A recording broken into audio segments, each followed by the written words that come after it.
Mereka asik berbincang. Di belakang Aji sudah ada anak buah Oki yang siap memukulnya dengan balok kayu.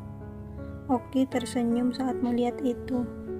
Sementara Putri yang ada di belakang Oki mengetahui niat anak buah Oki. "Aji, awas!" teriak Putri membuat Aji berbalik. Aji segera menepis balok kayu itu dan menghajar anak buah Oki. Ada luka lecet di bagian bahu Aji akibat tangkisan itu. "Dasar rubah licik, bisa-bisanya kamu mau nyuruh orang mukul aku dari belakang," ucap Aji ke Oki. Karena rencana membuat Aji pingsan gagal, Oki segera mengeluarkan pistol dari sakunya. Pistol itu ia arahkan ke Putri. Putri kaget melihat Oki yang begitu nekat. "Taruh pistol itu di lantai, jangan macam-macam Oki," ucap Aji mencoba mendekati Oki dan Putri. Malam penculikan. Putri sedang pergi ke minimarket untuk membeli sesuatu. Setelah keluar dari minimarket, Putri mencari taksi di pinggir jalan. Tapi tiba-tiba ada mobil berhenti di depannya dan ada pria membekapnya masuk ke dalam mobil.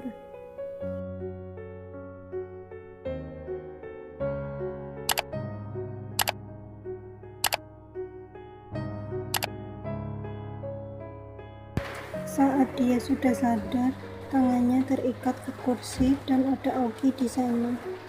"Oki, lepasin aku, apa-apaan sih pakai nyulik aku gini?" ucap Putri. "Jangan buru-buru dong, makan dulu, ini aku udah siapin," ucap Oki lembut. Dan berita kehilangan Putri terdengar di telinga Hanif. Kabar itu ia dengar dari orang tuanya. Saat ini, Oki sudah siap melepaskan pelatuknya. Aji yang melihat itu segera berlari ke arah Putri. Aji dengan cepat mengorbankan tubuhnya untuk jadi sasaran pistol itu. Oki semakin senang melihatnya. Mungkin kalau Aji tidak ada, dia bisa memiliki Putri. Saat suara tembakan terdengar, polisi masuk dan segera menangkap Oki dan teman-temannya. Ada yang aneh, kenapa Aji tidak merasakan apapun? Apa ini hanya gertakan saja? Apa mungkin tembakannya meleset?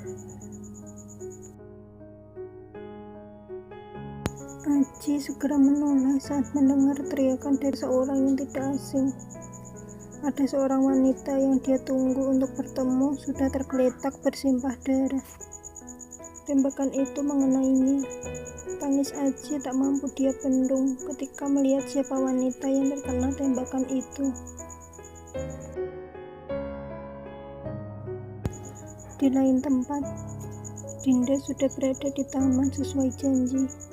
Dia tengah menunggu Aji datang. Dia mengirim pesan kepada Aji dan mengatakan bahwa ia sudah ada di taman. 1 jam lebih Dinda menunggu, tapi Aji tidak kunjung datang. "Kok belum datang juga? Katanya udah berangkat," batin Dinda. Dia akhirnya memutuskan untuk pergi dari taman itu dan pulang ke rumah bundanya. Ketika Dinda sedang menyeberang jalan untuk mencari taksi, tiba-tiba dari arah kanan ada sebuah mobil yang melaju kencang dan hampir menyerempet Dinda. Tapi nasib baik Dinda sempat menghindar.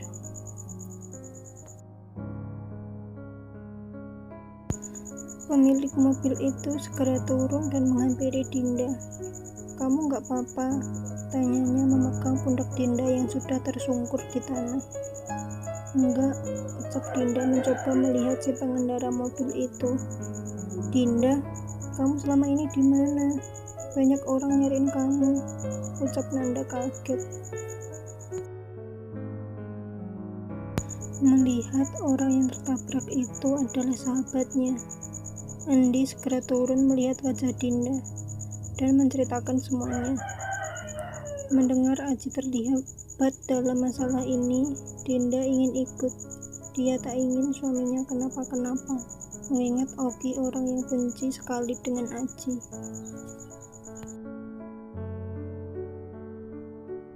Sesampainya di gudang, K beserta polisi segera menyusul Hanif ke tempat persembunyian. Dinda cemburu melihat Aji memeluk Putri erat. Lalu dia melihat Oki mengarahkan pistol ke arah Aji. Refleks, dia pun berlari untuk melindungi Aji. Saat peluru itu mengenai tubuhnya, rasa sakit yang luar biasa menjalar ke seluruh tubuhnya. Tidak apa-apa asal Aji selamat. Begitulah yang dipikir Dinda sebelum jatuh tak sadarkan diri. Melihat ada korban, polisi langsung mengamankan lokasi dan menangkap Oki. Aji segera menghampiri Dinda dengan derai air mata. Dinda, bangun. Aku mohon bangun. Kamu harus bertahan. Maafin aku. Aku gak mau ketemu kamu dalam kondisi kayak gini, ucap Aji diiringi tangisannya sambil memeluk kepala Dinda. Darah terus saja keluar dari perut Dinda. Aji yang melihat itu langsung menggendong Dinda keluar dari gudang.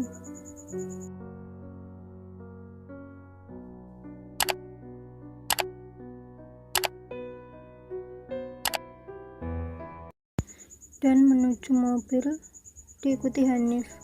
Aji duduk di belakang bersama Dinda, sedangkan Hanif mengemudi. Maafin aku salah, seharusnya aku menemui kamu. Kamu harus bertahan, ini kita ke rumah sakit, lirik Aji sambil memeluk Dinda. Nif, cepetan, perintah Aji. Hanif langsung menancap gas menuju ke rumah sakit terdekat. Saat sampai di rumah sakit, Dinda langsung mendapat penanganan cepat dan segera dioperasi. Sesaat sebelum masuk ke ruang operasi, Dinda membuka matanya dan tersenyum lemah ke Aji. Hanif terus menenangkan Aji yang sudah tak karuan, sementara Andi ikut ke kantor polisi sebagai saksi. Kalau ini bakal terjadi, aku gak akan biarin Dinda nyusul dan menerima tembakan itu. Dasar suami bodoh, ucap Aji menyalahkan dirinya. Udah, ini semua gak ada yang tahu, dan kita semua gak mau ini terjadi. Tapi ini bukan salah kamu, ucap Hanif menenangkan. Ini semua salah aku, ucap Aji sambil benturin kepala ke tembok. Kamu pengen mati? Kamu kira dengan nyakitin diri sendiri, apa waktu akan berputar kembali, dan Dinda gak akan tertembak? Hentak Hanif sambil memukul Aji untuk menyadarkannya. Tidak lama, datanglah Andi, Nanda, dan Putri. Kak, gimana Dinda? Tanya Nanda khawatir. Hanya kelingan yang Nanda dapat. Aji, maaf ini semua gara-gara aku, ucap Putri. Enggak, ini semua aku yang salah, ucap Aji. Maaf, gara-gara kamu melindungi aku jadi Dinda yang kena, ucap Putri pelan. Penasaran dengan kelanjutan ceritanya? Jangan lewatkan part selanjutnya ya. Jangan lupa like dan subscribe dan nyalakan tombol notifikasinya. Nantikan kelanjutan ceritanya ya. Bye.